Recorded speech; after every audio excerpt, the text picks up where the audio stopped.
the hope to which Christ has called us. Amen. Please be seated.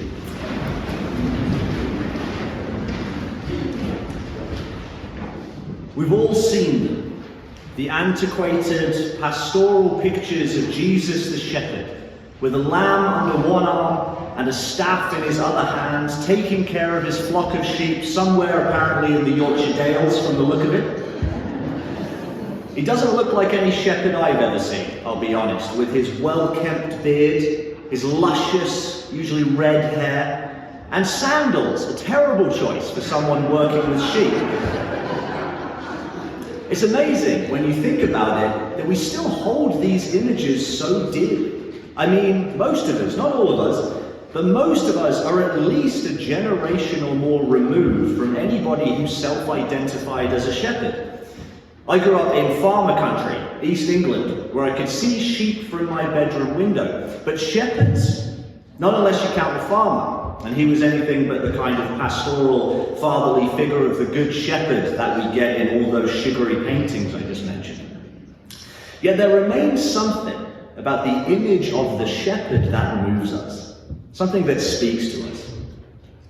Once a year, on the fourth Sunday of Easter, we celebrate Good Shepherd Sunday, which I'll have to admit, even as a priest, I find a little bit of a shoehorn situation. The church has a tendency, if it finds a vacant Sunday anywhere in the calendar, to want to squeeze a dedication to something in there. But actually, the Good Shepherd is a pretty reasonable occasion for a celebration. I mean, shepherds take up an enormous amount of real estate in the biblical narratives, don't they? Abraham, Jacob, Moses, David, even that angry farmer Amos, they were all shepherds when they first encountered the call of God upon their lives. Sure, they became famous for other things, but they all started here, and some of them never left.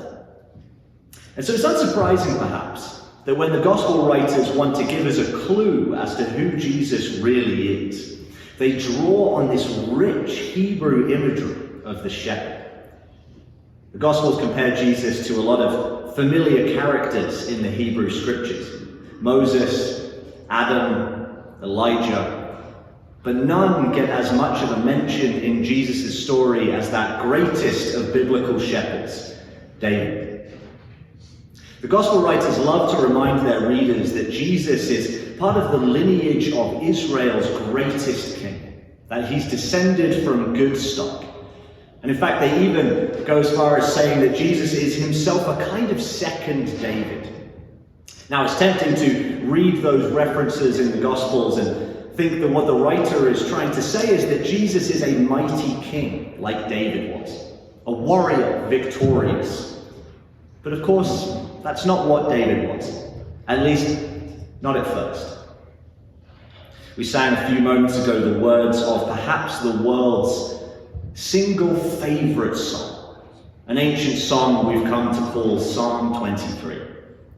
I like to imagine that David penned the words of this incredible poem out in the open field. A lot of the psalms attributed to David he clearly wrote when he was king. They're stuffed with war metaphors, imagery of treasures and temples and the overthrow of enemies. But this one is nothing like those. This one is quiet, tender, gentle. The Lord is my shepherd, I shall not want.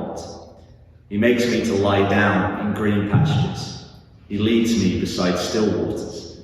He restores my soul.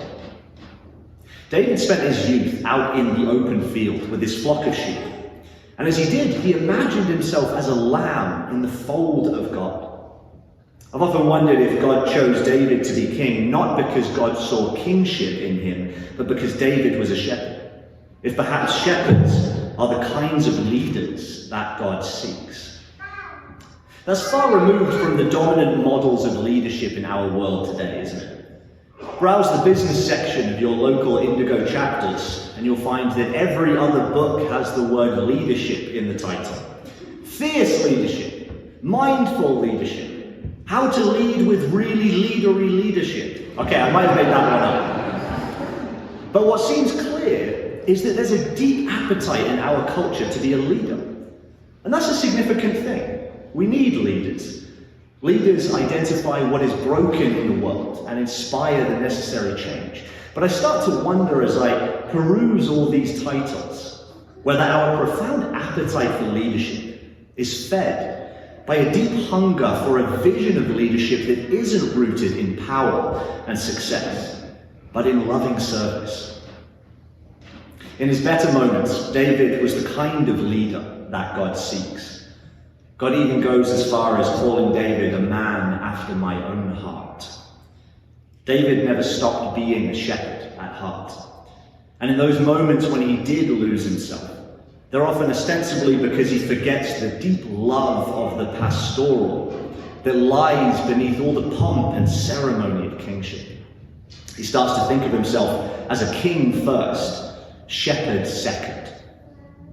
Many fall foul to that temptation, don't they? How many political candidates butter up their voter base, not just by touting their credentials, but by appealing to our deep desire for a compassionate, genuine leader. By telling their constituents that they know what it's like to be in their position and that they alone care.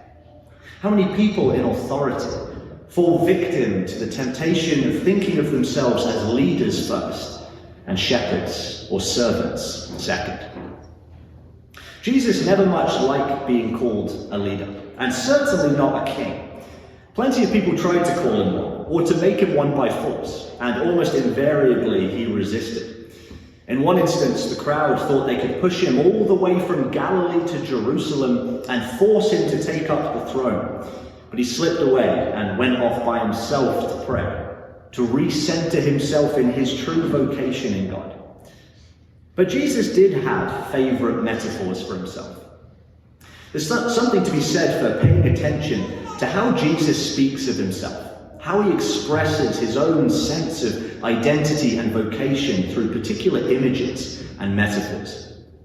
Doctor, teacher, mother hen, shepherd.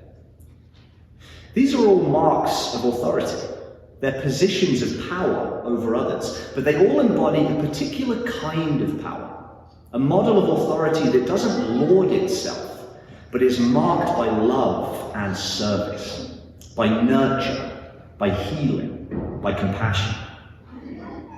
Perhaps what it is about the shepherd that we find so compelling, even us here in our 21st century suburbia, is that we somehow long for a type of leadership that seems so scarce in our world today. And so we set aside a day a year to remind ourselves of the kind of leadership that Christ embodies, how he models for us the way of loving authority. And what does that look like?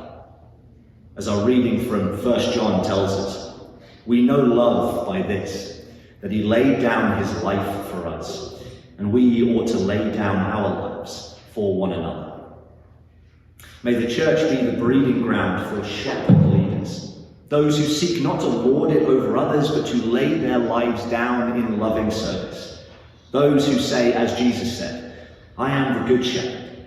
I know my own, and my own know me, and I lay down my life for the sheep. Let me close with a quote from Henry Nouwen that has been important to me in my own vocational journey. The leaders of the future will be those who dare to claim their irrelevance in the contemporary world as a divine vocation that allows them to enter into a deep solidarity with the anguish underlying all the glitter of success and to bring the light of Jesus there. May people of faith never seek the spotlight, but seek to bring the light of Jesus into the anguished places of our world. Thanks be to God.